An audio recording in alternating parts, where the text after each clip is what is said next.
Are the red letters in the New Testament the words of Jesus Christ? That's what I'd like to talk to you today about. So that's the assertion that Christians make, is that when you open up the Gospels and you see the red lettering in there, that's such a special thing to Christians, because those are the words of Jesus. And what I assert in this video is that, how do we know those are the words of Jesus? First of all, how do we know that any of what the Gospels, because the writers aren't eyewitnesses, how do we know that what they say about the life of Jesus is actually historical, is actually true?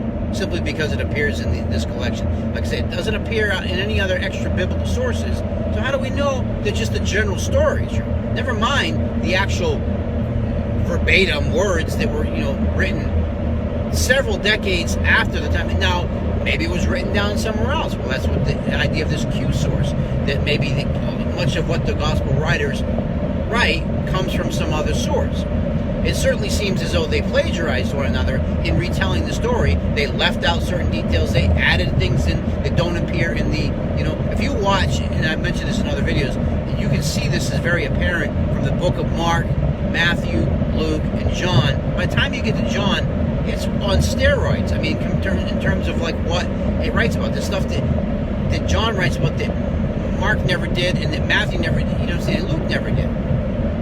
The synoptic gospels, Mark, Matthew, and Luke, do have some commonality. But anyways, back to the words of Jesus. That's my question in this video, is how do we know those are the words of Jesus?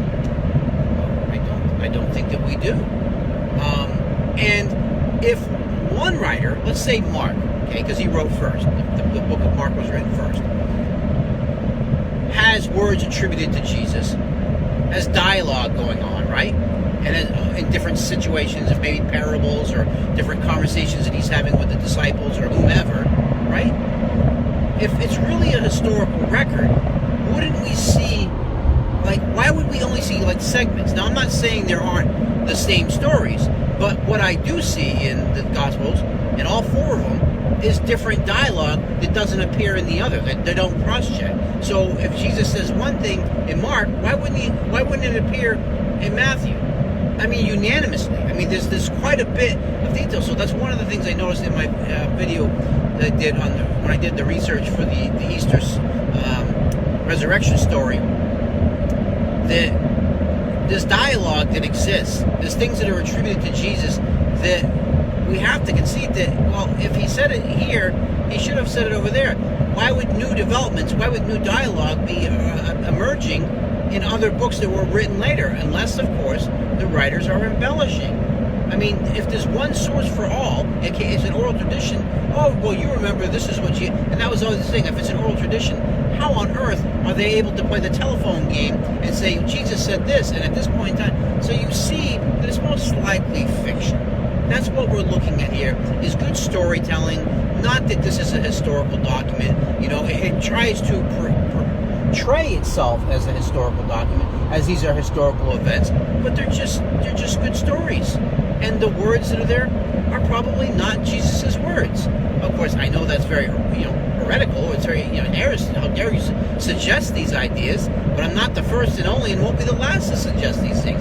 And like I've said before, there's plenty of people that are far more scholarly than me, that this is the consensus, is that, and then they go beyond what I'm suggesting. I'm just at the baseline suggesting here that we probably don't have the words of Jesus.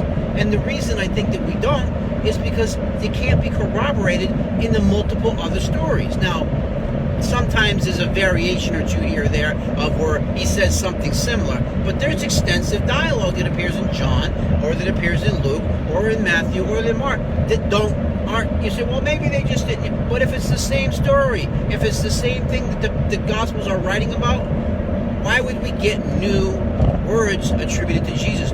Why would we get new dialogue that, Jesus has with some person? Well, maybe they just couldn't cover it. No, you have to allow for that possibility. Yeah, okay, it could be that the writers, but some parts of it should be unanimous. And I don't think that we would see any new dialogue between Jesus and different stories. You say, well, why not? One of the reasons is because Mark was written first. So I would say, at a minimum, whatever John has, it should have appeared in Mark. Why? Because Mark wrote the closest to the time of Jesus.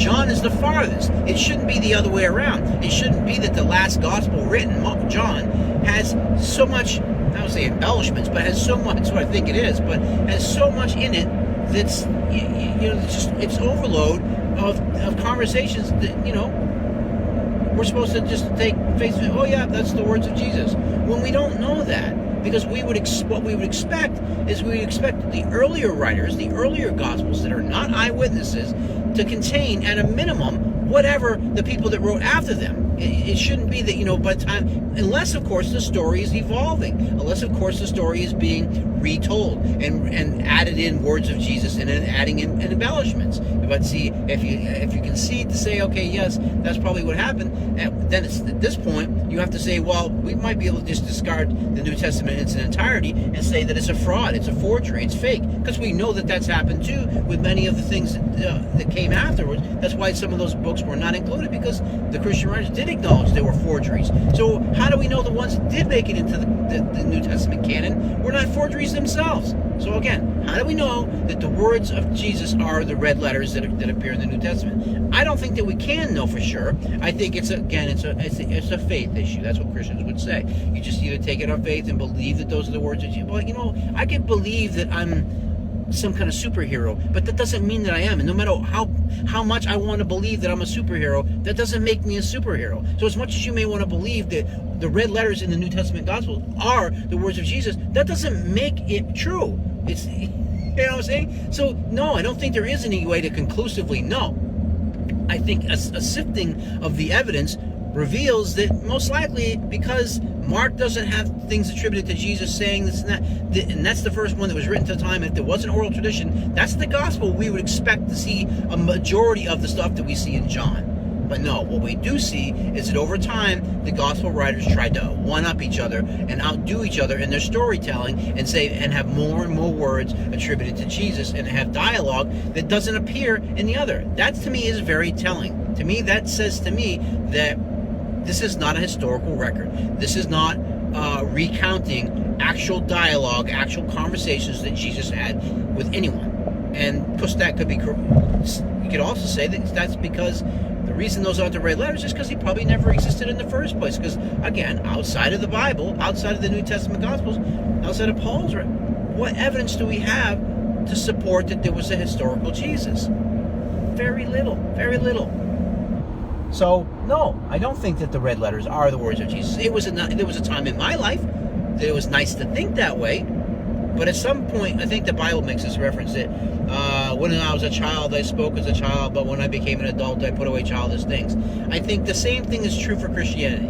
There may be a time in our life when we're children, we go to Sunday school, that it's nice to hear the cutesy stories about Jesus and this, and have an imaginary friend and all that sort of. But at some point, you have to face life on your own and recognize that, look, it's a tough pill to swallow. I know we don't like this, but there's probably nothing else there. There's no sky god in the heavens looking out for us. I understand how comforting it is to believe in those kind of things, but at some point you got to grow up, let go of, immature, childish ways of thinking, and acknowledge that, there probably is no God. There probably was no Jesus. And the best explanation for why there's problems with, the dialogue is not the same in Matthew as it is the same in Mark, attributed to Jesus. And if this is divinely inspired, we clearly should have all the words of Jesus in every gospel. Maybe not 100, but at least 90% of it should match, but it doesn't. Instead, what we find is this new dialogue appearing on books written after the prior gospel. And if this is an account for history, how do you account for that? Well, they just did it. No, because they're talking about the same stories, and they're just telling it in different ways, and then they're just attributing dialogue and inserting dialogue into the text that probably he never said, because he probably never existed. Anyways, red lettering, wonderful for Christians. They just get so overjoyed with it. They just think it's so wonderful. Those are the most precious things in there is because those are the words of Jesus, and they never even stop to critically think about the situation and say, you know what, maybe it's not likely that we in fact have the Word of God. See you next time.